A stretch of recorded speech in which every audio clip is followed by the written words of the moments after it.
18 jours de road trip solo dans l'Ouest américain.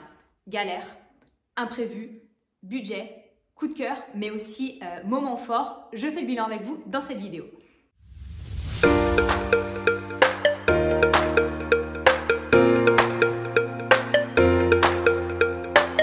Hello! Bon, je suis rentrée de ce voyage qui était juste ouf, donc je vais vous partager mon itinéraire, comment je me suis organisée, toutes les infos utiles, c'est-à-dire tout ce qui est lié à la paperasse, etc., etc. Donc restez avec moi parce que je vais vraiment être transparente à 100%, je vous dis tout. Bon, juste avant de commencer, que ce soit clair, ce que je vais vous dire, mes impressions, mes ressentis, comment je me suis organisée, voilà, les galères, les imprévus, enfin voilà, tout ce qui s'est passé en tout cas durant mon voyage. Évidemment, c'est mon expérience personnelle, c'est en aucun cas une vérité générale. Évidemment, c'est mon opinion personnelle, ça n'engage que moi. Voilà, je voulais bien qu'on soit au clair là-dessus. Bon alors, comme on est des gens organisés, n'est-ce pas, donc cette vidéo elle va être composée en plusieurs parties. Donc la partie 1 ça va être lié à mon itinéraire, la partie 2 ça va être lié à l'organisation avant mon départ, la partie 3 ça va être les galères et les imprévus, en partie 4 je vais vous parler de mes coups de cœur, des moments forts et des moments marquants, en partie 5 je vais vous parler du budget, je vais être transparente avec vous, je vais vous donner tous les chiffres, et en partie 6... en fait, je vais vous parler de toutes les infos pratiques, c'est-à-dire la carte bleue que j'ai utilisée, la paperasse, voilà, tous les trucs en fait un peu relous qu'il faut faire avant de partir. Allez, on y va.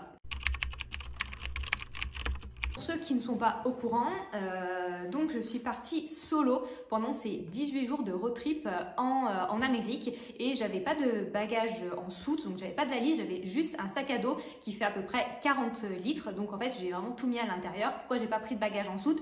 Tout simplement parce que les compagnies aériennes nous les facturent maintenant, que j'avais clairement pas envie de payer 150 balles de plus. Voilà, ici on est team gros rat. Bref, alors, mon itinéraire en détail. Donc, alors je suis partie de Lyon, de l'aéroport de Lyon à chaque fois, donc il n'y a pas de vol direct pour aller en Californie et moi ce qui était plus pratique pour moi et aussi plus avantageux niveau prix, c'était d'arriver, de repartir de Los Angeles. Donc j'ai fait, à l'aller j'ai fait Lyon, Londres, Londres, Los Angeles. Donc au début, donc Lyon-Londres je l'ai fait avec British Airways et Londres, Los Angeles je l'ai fait avec American Airlines, tout s'est très bien passé et au retour c'était Los Angeles, Madrid, Madrid, Lyon et les deux vols étaient avec la compagnie Iberia. Moi j'ai réservé mes vols sur la plateforme Opodo et j'ai fait ma recherche avec Skyscanner qui ensuite m'a redirigé sur Opodo. Donc voilà. Alors l'itinéraire. Donc en fait si vous voulez, je suis partie 18 jours au total, mais sans compter les vols, le décalage horaire, etc. En fait j'avais vraiment 16 jours pleins sur place. D'accord? Alors comment ça s'est goupillé ce truc? Donc jour 1 à jour 3 j'étais à Los Angeles. Ensuite, du jour 4 au jour 6, je suis allée à Las Vegas. Ensuite, le jour 7, j'ai fait la vallée de la mort. Le jour 8, j'ai fait le parc national des séquoias. Le jour 9, c'était Yosemite Park. Le jour 10 et 12, c'était Sacramento. Ensuite, les jours 13 à 16, c'était San Francisco.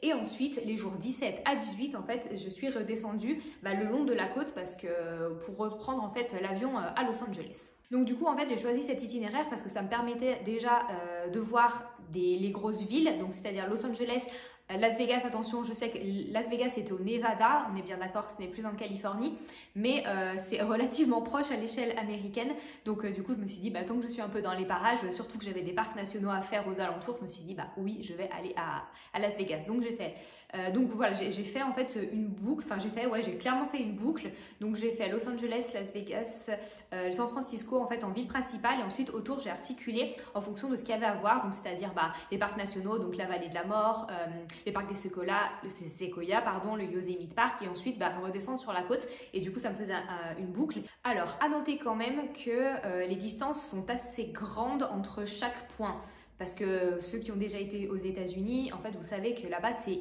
énorme les distances, d'accord? Donc entre Los Angeles et Las Vegas en voiture normalement il y a à peu près 4 heures et entre San Francisco et Los Angeles en voiture il y a à peu près 7h30. Voilà, pour vous donner une idée. Donc en fait, à chaque fois, quand vous voulez planifier, prenez bien en compte en fait qu'il y a des choses que vous pourrez probablement pas faire en une journée ou probablement pas faire en une fois. Et en fait, les temps de déplacement sont extrêmement longs et vous prennent souvent une bonne partie de votre journée. Alors, ma partie préférée, l'organisation. Bon, déjà, en fait, si vous voulez, c'est un voyage que j'avais planifié déjà depuis des années et des années. Donc, j'avais mis de l'argent de côté parce que vous vous doutez bien que partir aussi loin dans une région comme ça coûte pas 300 balles. Donc voilà, j'ai quand même mis de l'argent de côté et j'ai réservé mes vols 9 mois à l'avance. C'est-à-dire que j'ai réservé mes vols, je crois, le 17 juillet pour partir le 18 mars. D'accord? Oh oui, parce qu'en fait, je suis partie vraiment du 18 mars. Enfin, je suis partie de Lyon le 18 mars et je suis rentrée à Lyon le 4 avril. Voilà. Donc, j'ai réservé à l'avance. Donc, je vous ai expliqué que j'ai été passée par Skyscanner pour réserver mes vols parce que moi, j'étais flexible. Donc, du coup, en fait, je m'en fichais un petit peu des jours de l'heure. J'ai juste regardé en fait ce qui pouvait à peu près correspondre. Donc, j'ai utilisé donc Skyscanner pour réserver. Ensuite, ils m'ont passé sur Opodo. Vous savez, c'est une agence de voyage en ligne. Et ensuite, j'avais déjà un peu en tête cet itinéraire, mais évidemment, comme tout le monde, je me suis quand même mieux renseignée pour voir ce qui valait le coup, etc. Donc pour ça, Google Maps est notre ami, hein, comme je vous disais, pour voir les distances entre les lieux et voir si c'est possible et si oui, en combien de temps. Donc je me suis beaucoup aidée de Google Maps. Je me suis aussi aidée évidemment de beaucoup de vidéos YouTube, de beaucoup de blogs et de vlogs de personnes en fait qui ont fait cet itinéraire en fait pour prendre justement leurs conseils, pour voir ce qui vaut la peine, pour voir si moi aussi c'est des choses qui pouvaient me plaire en fonction du type de voyage que je souhaitais, etc. Donc en fait vraiment je me suis renseignée au maximum. Oui, pour tout ce qui est par contre réservation des logements, ça je l'ai fait un petit peu plus tard. J'ai commencé à le faire je crois à partir de août, mais quand même je m'y suis prise à l'avance en fait. Entre août et janvier, j'ai réservé. Donc j'ai surtout en fait déjà réservé dans les plus grosses villes. Donc j'ai déjà réservé en premier à Los Angeles parce que de toute façon j'arrivais. Ensuite à Las Vegas et à San Francisco. Et ensuite les logements, je les réservais au fur et à mesure que déjà mon itinéraire était beaucoup plus détaillé. Voilà, donc j'ai pas fait les petites étapes, on va dire, en priorité. Donc je suis passée surtout par Airbnb et Booking. Je sais que si jamais il y a un truc, Booking, je peux contacter le service, je peux gérer facilement mes réservations. J'ai tout pris d'annulable, sauf l'Airbnb à Los Angeles n'était pas annulable. Alors à chaque fois, quand j'étais dans un Airbnb, j'avais toujours ma salle de bain privée. Voilà, c'était super important pour moi. Quand c'était des Airbnb partagés, comme à Los Angeles et au Sequoia Park, c'était toujours en fait un Airbnb avec ma chambre privée et ma salle de bain privée. Pour moi c'était super important. Quand j'étais dans les hôtels, évidemment j'étais toute seule, donc voilà, tout simplement parce que moi je suis pas du tout du genre à aimer aller en auberge de jeunesse, c'est pas du tout mon délire. Même si je sais que c'est plus avantageux niveau prix, mais moi c'est pas du tout ce que je recherche, c'est pas les choses que j'aime. Donc si vous c'est ce que vous recherchez, évidemment je pense que vous aurez plus de possibilités et du coup à des prix beaucoup plus avantageux, mais ça on en reparlera dans la partie budget. Mais en tout cas voilà, moi je voulais quand même être un minimum confortable, je voulais pas être dégoûtée de ce voyage, je voulais pouvoir faire mes trucs de mon côté, avoir mon intimité, me reposer, etc. Donc voilà.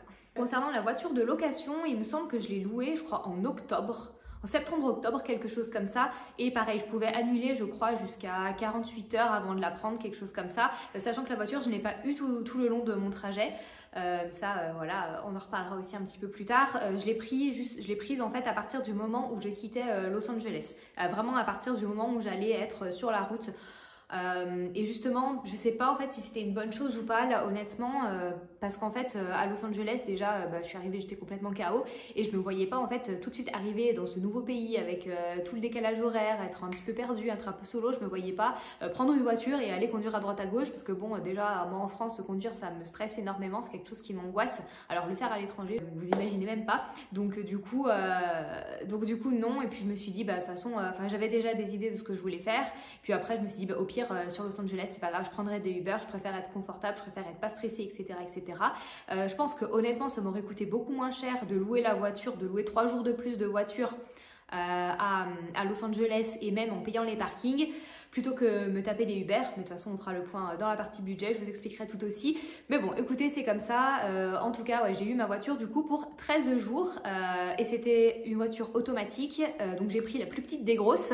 Voilà, je vais vous mettre une petite image. Et au final elle était super bien équipée, elle était vraiment cool, donc je regrette absolument pas. De toute façon pour toute seule moi j'avais pas besoin d'un van, hein, donc voilà, tout s'est très bien déroulé.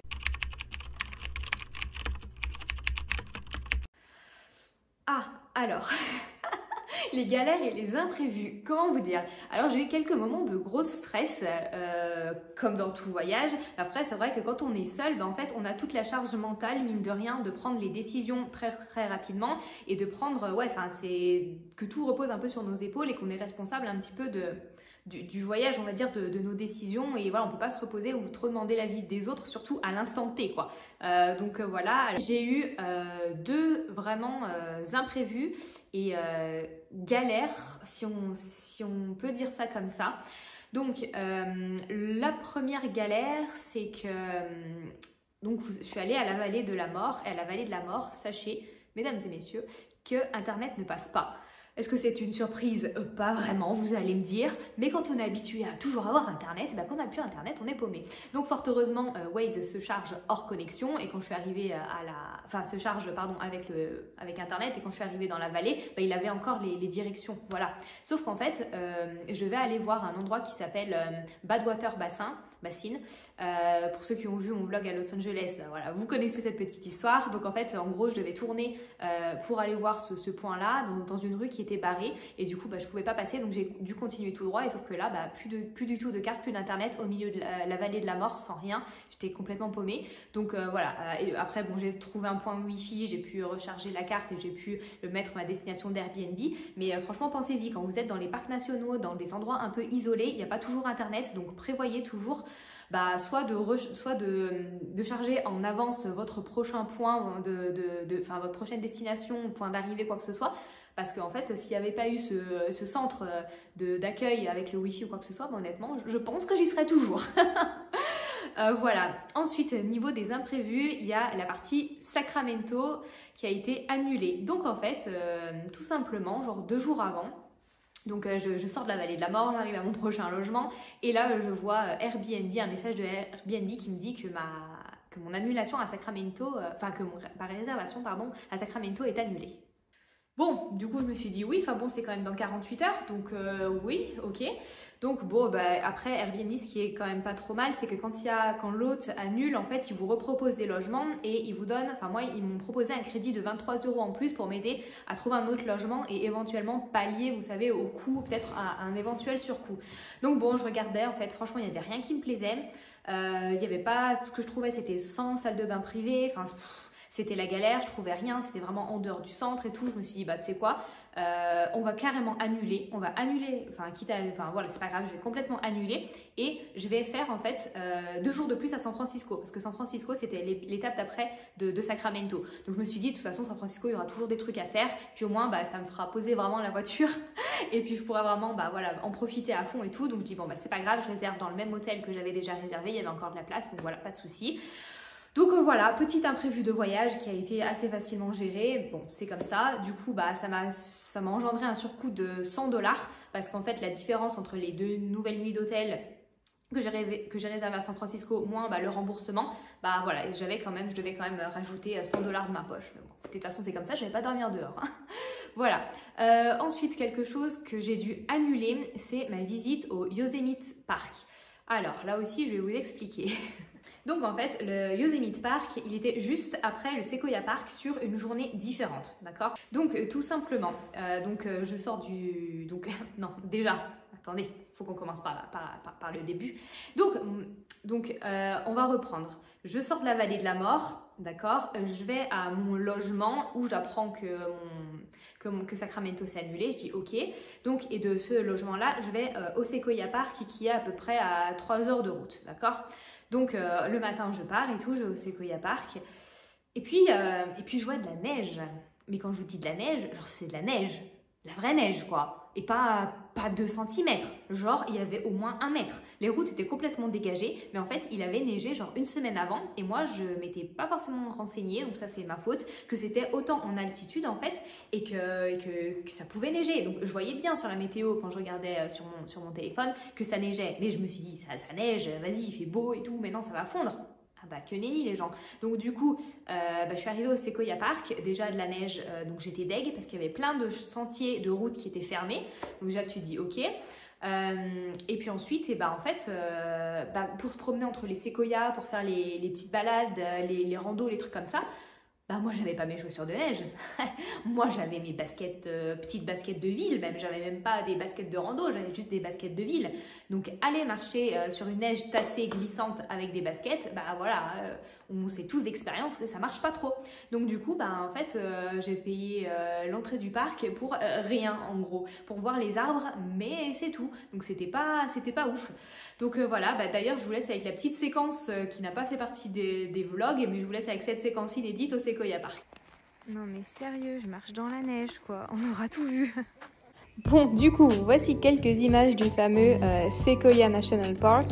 Les arbres sont immenses et super larges. Franchement, c'était vraiment très impressionnant. C'est magnifique. Mais voilà, malheureusement, comme vous voyez, c'était très compliqué de se promener. Et regardez ça, j'ai filmé ça sur la route. Donc vous voyez le truc.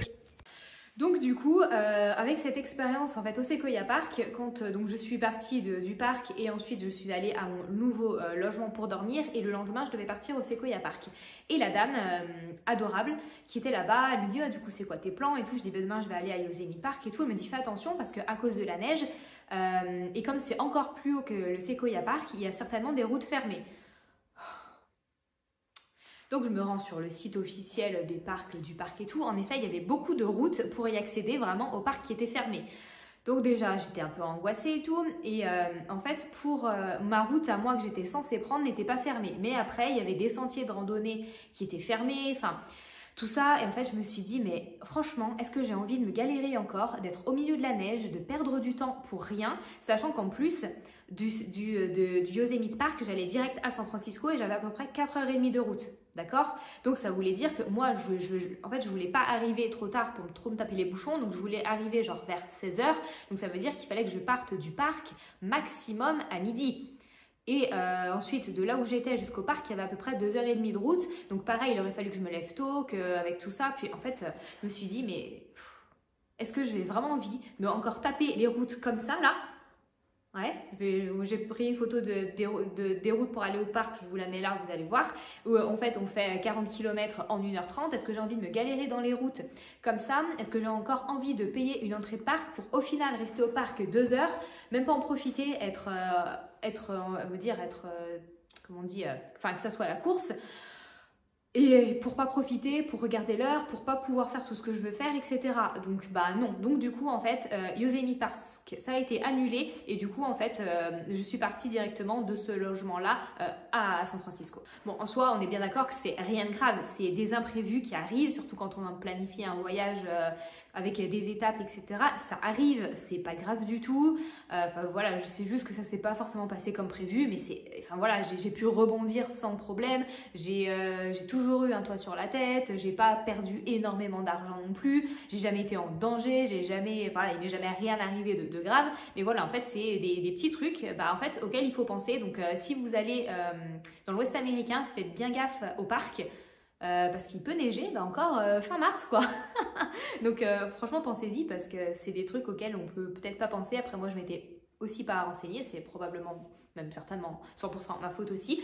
Mais du coup voilà, donc en fait mon trajet final ça a été donc Los Angeles, Las Vegas, la vallée de la mort, Sequoia Park, San Francisco et ensuite je suis redescendue sans encombre jusqu'à Los Angeles. Alors, juste avant de parler de ce que j'ai adoré, je vais juste aussi vous dire ce qui m'a déçue. Parce que oui, hein, il y a des endroits qui m'ont déçue. Comme je vous ai dit, du coup, le Sequoia Park, et non pas que les séquoias sont pas magnifiques, pas du tout, hein, parce que c'était ouf. Voilà, vous avez vu sur les images, les arbres ils sont immenses et tout, c'était dingue. Mais en fait, ça m'a déçue parce que j'ai pas pu faire ce que je voulais en fait et voilà c'était nul en fait.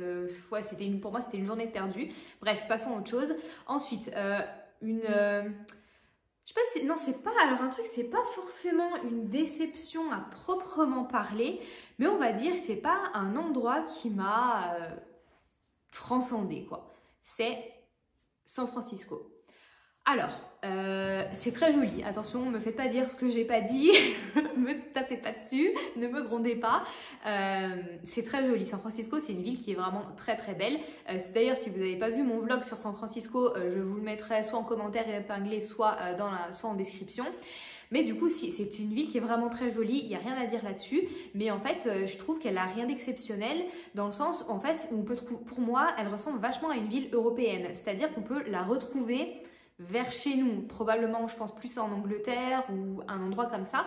Mais en fait, quand j'y étais, je me suis pas dit waouh, c'est grave des paysans, ça change de ouf et tout. Pour moi, ça ressemble, ouais, enfin, comme je disais dans mon vlog, l'architecture ressemble pas mal quand même à ce qu'on peut trouver en Angleterre. Enfin, je veux dire, en fait, je me suis pas sentie dépaysée, quoi. Je me suis dit, oui, c'est sympa, il y a des très jolis endroits, c'est vraiment cool et tout. Mais voilà, enfin, c'est pas un endroit où je retournerai, je pense pas. Et puis surtout que c'est un endroit qui est hors de prix. C'est archi méga cher. De tous les endroits que j'ai fait, c'est le plus cher. Et pour moi, ça en vaut pas la peine. Enfin, autant au niveau logement que niveau nourriture, pour moi, ça n'en vaut pas la chandelle. Voilà. Bref, parlons maintenant de mes coups de cœur et des moments qui vont marquer. Bah écoutez, alors je vais vous faire une révélation contre toute attente. Sachez les gens que moi j'ai grandi à la campagne. Je suis une meuf de la campagne. Pour moi, avant Saint-Étienne, genre quand j'étais plus jeune, c'était la ville. Bon voilà, on est bien d'accord, vous voyez d'où je viens. Donc j'ai pas du tout été habituée à être en ville en étant plus jeune. Après avec mes études, quand je suis partie vivre à l'étranger, puis après j'ai bossé dans des très grosses villes européennes et tout, donc je me suis beaucoup plus habituée. Moi de base les villes en tout cas c'est pas trop mon kiff. Et bien écoutez, contre toute attente, ce qui m'a marqué le plus, ce que j'ai, je sais pas si c'est adoré le plus parce que c'est incomparable, ça a été Las Vegas. Pareil, si vous n'avez pas vu mon vlog, je vous le mettrai soit en description, soit en commentaire épinglé, je vous mettrai le lien. Mais allez voir ça pour ceux qui ne connaissent pas. Franchement, Las Vegas, pour moi, ça a été waouh. Ça a été, en fait, c'est tellement incroyable, c'est tellement différent, en fait, de ce qu'on peut voir chez nous. Qu'en fait, j'étais vraiment subjuguée. Enfin, franchement, j'étais émerveillée. Ouais, je crois que c'est le mot. Parce qu'en fait, c'est tellement improbable, c'est tellement faux en fait, c'est tellement grand, c'est tellement pas réaliste que en fait je me suis dit waouh quoi. Enfin enfin ouais, pour moi c'était vraiment, je sais pas si on peut vraiment parler ça d'un vrai coup de cœur parce que je sais pas, mais en tout cas enfin pour moi ce qui a été le plus incroyable et ce qui m'a le plus vraiment marqué, enfin l'endroit qui m'a le plus marqué c'était vraiment Las Vegas. Autant par les lumières sur le strip la nuit, autant par tout ce qu'on peut voir aussi le jour et tout. Enfin, pour moi, c'était une ville. Voilà, après, on est bien d'accord que moi, j'ai pas fait les parcs nationaux aux alentours, etc., etc. Je suis restée dans la ville, j'ai pas non plus fait tous les quartiers et tout, mais en tout cas, ce que j'ai fait, attention, donc on parle évidemment, comme je vous disais, de ce que j'ai fait moi. J'ai trouvé ça ouf. Franchement, j'ai trouvé ça ouf. Voilà. Ensuite, un autre truc que j'ai adoré, c'était à Los Angeles, enfin, c'était Santa Monica. Alors... Ouais, c'était ouf, c'était trop joli en fait. Je me suis sentie mais tellement bien. Quand j'étais là-bas, je me suis sentie super bien, super reposée. D'ailleurs, pareil, il y a un vlog sur Los Angeles. Donc, comme d'hab, si vous ne l'avez pas vu, les liens seront quelque part dans la description ou en commentaire, on verra. Mais en tout cas, je me suis sentie mais super bien, super reposée. En plus, quand j'y suis allée, il était tôt le matin, et donc il n'y avait personne, il y avait juste le bruit des vagues, juste l'océan, puis la jetée avec la grande roue, avec personne encore, puis tous ces petits magasins de nourriture avec les churros, les cookies, les trucs, mais c'était adorable. En plus, après, je suis allée jusqu'à Venice Beach, donc j'ai marché le long de la plage et tout. Enfin, franchement, j'ai adoré cet endroit. Venice Beach, j'ai un petit peu moins aimé. Je l'explique aussi dans mon vlog de Los Angeles. Mais en tout cas, franchement, voilà quoi. C'est vraiment donc Las Vegas, on va dire, et Santa Monica. C'est vraiment des endroits que j'ai adoré. J'ai été aussi très touchée, on va dire, par Hollywood. Alors, pas Hollywood, le boulevard ou quoi que ce soit, même si c'est un endroit que j'ai beaucoup aimé aussi, mais plutôt en fait par la colline où on voit les lettres Hollywood, parce qu'en fait, c'est des trucs qu'on voit depuis qu'on est né, je crois, qu'on voit à la télé, et en fait, de voir ça en vrai, je me suis dit, putain, j'y suis en fait. Je le vois de mes propres yeux, mais c'est un truc de malade. Quand j'étais en train de monter vers l'observatoire, où on a toute la vue sur Los Angeles, quand j'ai vu la vue, je me suis dit, mais j'y suis en fait, c'est moi, je suis en train de monter là sous cette chaleur, je suis en train de suer et je vois cette rue, je suis à Los Angeles quoi, c'était ouf. Donc bref, en gros, pour conclure cette partie, j'ai adoré contre toute attente Las Vegas et j'ai adoré aussi, on va dire, Santa Monica et voir les collines d'Hollywood. Allez, est venu le moment de parler argent. Alors, je vais prendre mon ordi. Tout est répertorié. Alors, sachez que je m'étais donné un budget de 5 000 €, d'accord. On part bien du principe que mon idée de voyage, donc je suis seule, je suis une fille, je ne veux pas dormir en auberge de jeunesse, je veux me sentir bien, je veux être en sécurité. Donc voilà, c'est pour ça que je restais, comme je vous disais, dans les hôtels, dans les Airbnb. Bon, on est d'accord, ça ne veut pas tout dire, mais en tout cas, voilà, j'ai choisi quand même des endroits assez bien. C'est-à-dire que, alors, à Los Angeles, j'étais dans un Airbnb à West Hollywood, qui est un excellent quartier. À Las Vegas, j'étais un petit peu en dehors du strip parce que, honnêtement, les hôtels sur le strip étaient beaucoup plus chers. Puis, enfin, beaucoup trop chers, en fait, pour moi. Et surtout que, voilà, n'oubliez pas que j'avais aucun frais à partager puisque tous les frais étaient assumés par moi. Mais par contre, ce qui était cool dans cet hôtel, c'est qu'il y avait une navette qui nous emmenait en 10-15 minutes sur le strip en fait. Donc plusieurs fois par jour, on pouvait la prendre indéfiniment, elle était gratuite. Donc je me suis déplacée aisément grâce à ça. Pourquoi je dis ça? Je sais pas, mais en tout cas, voilà. Bref, budget. Alors, oui, mon budget initial était de 5 000 €, d'accord? Alors, en avion, donc pour les vols que je vous expliquais plus tôt dans la vidéo, j'en ai eu pour 671 €. D'accord? En classe économie, bien évidemment. Ou bien malheureusement. Ensuite, alors en taxi et Uber, que j'ai pris seulement à Los Angeles, j'en ai eu pour 222,52 €. Ok? Ensuite, en location de voiture plus essence. Alors, la location de voiture, elle m'avait coûté 428 € pour 13 jours, mais je me suis faite pigeonner par Avis, donc l'agence de location, parce qu'en fait, quand je suis allée, j'ai pas pu relire mon contrat. En fait, elle résume en gros les options que tu as prises et je crois qu'elle a rajouté des trucs. Forcément, en fait, j'ai payé une assurance à 204 €, je crois. Je m'en suis rendu compte là tout à l'heure, enfin hier en regardant mes comptes. Donc en fait, ce que j'ai pas pu relire mon contrat en fait. J'avais pas sous les yeux. En gros, elle m'a juste fait signer la version finale. Et j'ai pas pu décocher certaines options qui, je pense, étaient mises exprès. Et du coup, je me suis fait bananer de 200 balles. Donc du coup, avec l'assurance complète, donc j'ai payé 632,61 €, donc voiture plus assurance. Et en essence, donc pour faire tout le tour que j'ai fait, que je vous ai montré, j'en ai eu pour 164,78 €. Ok. Ensuite, en logement. Qui est la plus grosse dépense. Donc en logement, j'ai payé 1541,38 € pour toutes les nuits, pour 18 nuits, 17 nuits, voilà. Ensuite, en activité et visite. Alors, j'ai visité, donc je suis allée au parc des Séquoias, donc c'était 35 $, donc en euros, ça fait 32,61 € avec le cours euro-dollar d'hier, voilà. Bon, de toute façon, vous allez me dire qu'on est à quelques centimes près, mais voilà. Ensuite, j'ai visité la prison d'Alcatraz. Mais en fait, si vous voulez, ça c'était un cadeau d'anniversaire parce que je suis née le 30 mars et le 30 mars, en fait, j'ai fait la visite d'Alcatraz parce que j'étais à San Francisco. Et donc ça, c'est mes parents qui me l'ont offert, donc je ne l'ai pas payé. Mais sinon, le billet était à 47 €. Ok. Ensuite, l'ESTA. Donc l'ESTA, c'est le document c'est votre visa en gros. Il coûte 21 $ et en euros, ça fait 20,70 €. Ok. Ensuite, en forfait internet, je vais juste en revenir dans la partie après niveau info pratique. Ça m'a coûté 5 €. Voilà.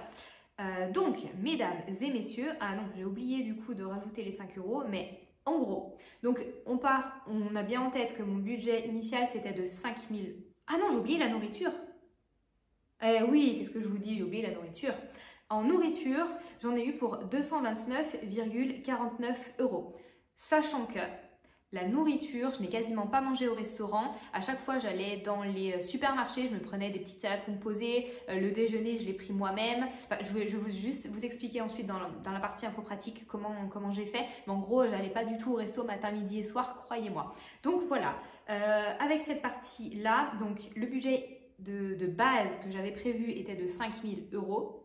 Le budget final et définitif de ces 18 jours de road trip dans l'Ouest américain est de, roulement de tambour, 3 520,09 €. On peut dire que je sais gérer un budget. Voilà, parce que aussi je suis un peu un rat. Mais voilà, donc en gros je suis bien en dessous de mon budget initial.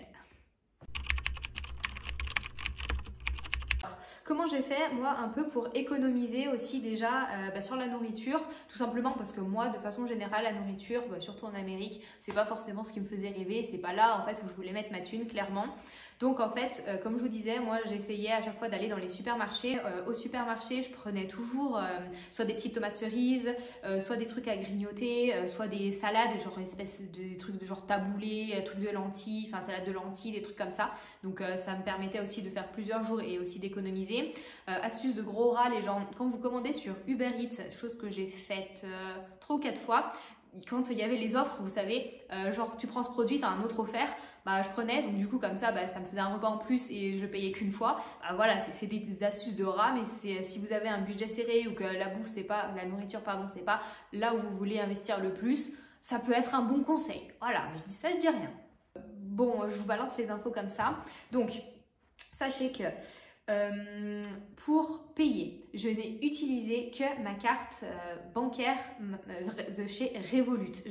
J'avais 0 $ en liquide, d'accord? Je n'ai pas payé un seul dollar en liquide, j'ai tout payé par carte. Voilà, parce que là-bas en fait, on peut toujours payer par carte. Voilà, donc voilà. Attention, les prix affichés, en fait, ils sont sans taxe parce que, en fait, à chaque fois, vous avez le prix et après, vous avez la taxe de l'État qui se rajoute. Donc, toujours, vous paierez toujours plus cher que ce que vous pensiez payer, on va dire. Parfois aussi certains magasins, ça m'est arrivé dans un magasin de souvenirs à San Francisco, si vous payez par carte, le prix est plus cher que si vous payez cash. Donc est-ce que c'est tout le temps comme ça? Est-ce que c'est dans toute l'Amérique comme ça? Est-ce que c'était spécifique à San Francisco? Parce que ça je l'ai vu dans plusieurs quand même magasins quand j'étais là-bas. Je ne saurais vous dire, mais en tout cas, voilà, en tout cas c'est une réalité, je l'ai vu et je l'ai vécu. Ensuite, faites bien gaffe, l'essence est en dollars par gallon, ce n'est pas par litre, parce que je peux vous dire que si j'avais payé 1 litre un litre d'essence 4,50 €, je pense que j'aurais pleuré. Donc non, c'est en gallons. Les tips ne sont pas obligatoires. Les tips, donc vous savez, ce sont les pourboires. L'Amérique en effet est connue pour le fait, qu'on doit laisser des pourboires. Moi, j'en ai jamais laissé un seul, d'accord? C'est bien, c'est pas bien, on n'est pas là pour juger. Mais en tout cas, sachez que si vous ne voulez pas, ce n'est pas obligatoire. À chaque fois, vous avez le choix. Vous pouvez mettre oui, non ou autre montant quand on vous demande et que si vous avez 10, 15, 20 ou plus et que vous mettez autre montant, vous cliquez, là, vous choisissez 0 et vous n'avez pas. Donc, c'est pas obligatoire. Donc, si vous êtes généreux, ne vous privez pas. Sinon, voilà, vous savez que vous pouvez passer outre. Ensuite, pour les documents, alors j'ai juste mon passeport et mon NESTA, donc le document qui vous autorise en fait à rentrer aux États-Unis, juste ça. Et pour la voiture, j'avais juste besoin de mon permis de conduire français. En Californie, il passe. Je crois qu'il ne passe pas dans tous les États, mais en tout cas en Californie, j'ai pu sans problème louer la voiture. Voilà. Ensuite, comme je vous disais, pour avoir internet à l'étranger, donc moi je suis chez SFR et il y a une option internationale que j'ai payé 5 €. Donc pour 5 € j'avais 20 gigas aux États-Unis, au Canada. Et puis appel SMS illimité vers les destinations France, États-Unis, etc. etc. Donc voilà, je l'ai prise. Et sachez que alors, quand j'étais là-bas, donc j'utilisais Internet principalement pour Waze, évidemment. Et ensuite, je me mettais en mode avion et je me mettais toujours sur le Wi-Fi. Sauf quand vraiment exceptionnellement j'avais besoin d'internet, je voulais checker un truc sur Google ou une direction quand j'étais à pied pour me remettre dans le droit chemin si jamais ou quoi que ce soit, mais sinon j'étais toujours en mode avion. Et du coup sur les 20 gigas autorisés, je crois que j'en ai dépensé 4,32. En me mettant en mode avion et en étant sur le Wi-Fi le plus possible, ça m'a bien évité voilà, de dépasser, de payer plus. Voilà. Bref, ensuite, décalage horaire. C'est super important. Alors quand je suis arrivée, Avec la France, on n'avait que 8 heures parce que les États-Unis sont passés à l'heure d'été en début mars et que nous, vous savez, on est passé à l'heure d'été que le 31, ouais, que le 31 mars. Donc pendant ce temps-là, j'avais juste 8 heures de décalage horaire avec la France et quand ensuite la France est passée du coup à l'heure d'été, donc du 31 mars jusqu'à ce que je rentre, on avait 9 heures d'écart. C'est beaucoup 9 heures, c'est une journée, voilà. Ensuite, infos pratiques et diverses. Comme vous avez compris, moi je suis nulle en conduite, ça me stresse, ça m'angoisse, je suis pas super douée, mais là-bas les gars, oh mais j'étais une pilote. Ça conduit super bien. Alors, encore une fois, je n'ai pas visité toute l'Amérique, je ne sais pas. Mais en tout cas, en Californie et sur une partie du Nevada où j'ai conduit, franchement, aucun problème. Les routes sont très très grandes. Les gens, en fait, ils font leur life. Franchement, j'ai trouvé que c'était pas du tout stressant. Je m'en suis sortie très facilement. C'est très bien indiqué. Enfin voilà, donc si jamais il y a des personnes aussi comme moi, soit qui vont voyager seules, soit qui sont un peu angoissées à l'idée de conduire aux États-Unis, franchement les gars, si moi je l'ai fait, vous pouvez le faire parce que je peux vous assurer que c'est vraiment beaucoup plus facile. Il y a quelques règles du code de la route qui changent, d'accord? Mais sinon, dans l'ensemble, franchement, c'est super. Ça se fait, c'est méga fluide, méga facile. Ah oui, alors j'y pense maintenant, je ne l'ai pas écrit sur mes notes, mais niveau de tout ce qui est assurance, par exemple assurance de rapatriement, assurance santé, bon, assurance pour la voiture, je me suis faite complètement, voilà, donc voilà. Mais sinon, j'avais rien pris de plus parce que c'était dans les garanties, vous savez, en général, des cartes bleues, de nos cartes bancaires, on a des assurances, donc voilà, je n'avais rien pris de plus. J'avais juste imprimé, en fait, je m'étais faite... j'avais fait mon certificat en fait d'attestation d'assurance, donc qui a été imprimé en français et en anglais avec mes dates de voyage, donc comme quoi j'ai été couverte par l'assurance de ma carte bleue à hauteur de temps, si je devais autant de temps de frais médicaux, autant de temps de rapatriement, de dommages ou je ne sais quoi, donc voilà, j'avais juste imprimé ça et puis voilà quoi. Bon, alors, si on doit faire le bilan global de ce voyage solo aux États-Unis, donc sachez que c'était la première fois de toute ma vie, en 35 ans, que je me rendais aux États-Unis. Franchement, j'ai adoré. En fait, j'en ai parlé dans quelques autres de mes vidéos YouTube, mais en fait, la Californie, c'était vraiment en fait le voyage de mes rêves.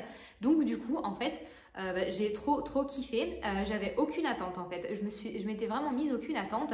Parce que je voulais pas être déçue et puis parce qu'en fait je savais pas en fait. Franchement je savais pas trop à quoi m'attendre, donc du coup j'avais aucune attente, voilà, comme ça j'ai envie de vous dire. J'ai tout découvert par moi-même avec un œil plus ou moins neuf parce que on voit toujours sur les réseaux, on voit sur les vlogs des gens, on voit sur YouTube, on voit à la télé, enfin on voit des trucs quoi. Mais franchement je suis super contente de ce que j'ai fait en fait. Je suis vraiment très contente et très fière de moi en fait parce que quand même je suis partie à l'autre bout du monde toute seule. J'étais pas inquiète pour ça parce que je veux dire j'allais quand même dans un pays civilisé dans le sens où il y a les hôpitaux, l'eau du robinet est potable, il y a de la nourriture de partout, il y a internet, il y a plein de choses. Donc en fait en soi je savais que quand bien même il me serait arrivé quelque chose, j'aurais toujours une solution, enfin voilà. Mais en fait, moi honnêtement ce qui me faisait plus peur c'était conduire et en fait ça a été le truc le plus facile, presque. Donc en fait comme quoi des fois on se fait des montagnes de trucs qui ne servent à rien. Mais en fait ouais, je suis super fière de moi et je suis trop contente et du coup maintenant j'ai trop envie d'y retourner évidemment. Donc en gros qu'est-ce que ça m'a apporté ce voyage ? En fait vraiment de vivre cette expérience en fait et de voir ce que j'avais toujours eu envie de voir, si je puis dire ça comme ça. Et en fait, je me suis pas du tout sentie seule. Après, moi, je suis une grande solitaire, une grande introvertie, donc être seule, moi, c'est absolument pas un problème. Donc voilà, je me suis pas du tout sentie seule parce que j'étais occupée, je faisais mes trucs, machin et tout. Et puis voilà, en fait. Donc ça s'est super bien passé, je me suis bien débrouillée. Puis après, moi j'ai quand même l'habitude de voyager seule, même si c'était en Europe. Après, je suis aussi partie, j'ai quand même beaucoup voyagé aussi, pas forcément seule. Mais donc du coup, voilà, il y a des choses que je sais faire, que je fais attention à certains trucs ou quoi. Donc voilà, mais en fait, franchement, s'il y a des gens qui veulent partir en Amérique, que ce soit en solo, franchement... Voilà, après évidemment il faut faire attention, partez du principe que moi j'ai fait super gaffe, comme je vous ai dit, je me suis toujours mis dans des bons quartiers, dans des bons hôtels, dans des bons endroits, Et surtout, je ne sortais pas le soir, bon déjà parce que j'étais super fatiguée. Mais puis de toute façon même en France je ne sors pas quand il fait nuit, donc en gros après faites gaffe aussi, je veux dire faut être un minimum intelligent, faut pas tenter le diable, voilà. Mais en tout cas pour moi tout s'est super bien passé, donc si vous voulez partir en solo, franchement, et que vous êtes une meuf et que vous êtes un minimum quand même responsable, mature, et que voilà que vous faites attention, franchement pour moi il n'y a aucun souci. Si vous voulez partir en famille, franchement je pense que ça peut être une super belle expérience à vivre tous ensemble, à découvrir plein de paysages différents, à découvrir plein de trucs. Tout ce qui est concernant vraiment mes ressentis de chaque endroit, les paysages, les machins, je vous ai tout mis dans chacun des vlogs que j'ai fait, parce que là n'est pas forcément le sujet, mais en tout cas franchement je suis super contente de ce voyage et à refaire 1000 fois. Avec des petits ajustements, mais franchement je suis trop contente. Voilà, je ne sais pas du tout combien cette vidéo va durer pour le moment, je verrai ça au montage, mais en tout cas merci beaucoup d'avoir suivi, merci beaucoup d'être arrivé jusqu'ici.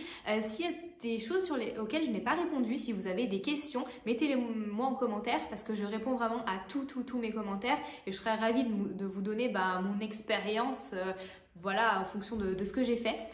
Donc si ce n'est pas déjà fait, comme d'habitude, abonnez-vous et mettez, je suis fatiguée, et mettez un pouce, un pouce bleu, mettez un like, je vais y arriver, parce que ça m'aide beaucoup, ça m'encourage, et puis ça fait plaisir à l'algorithme aussi.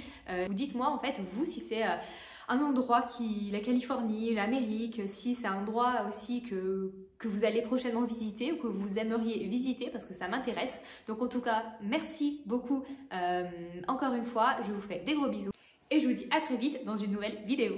Ciao!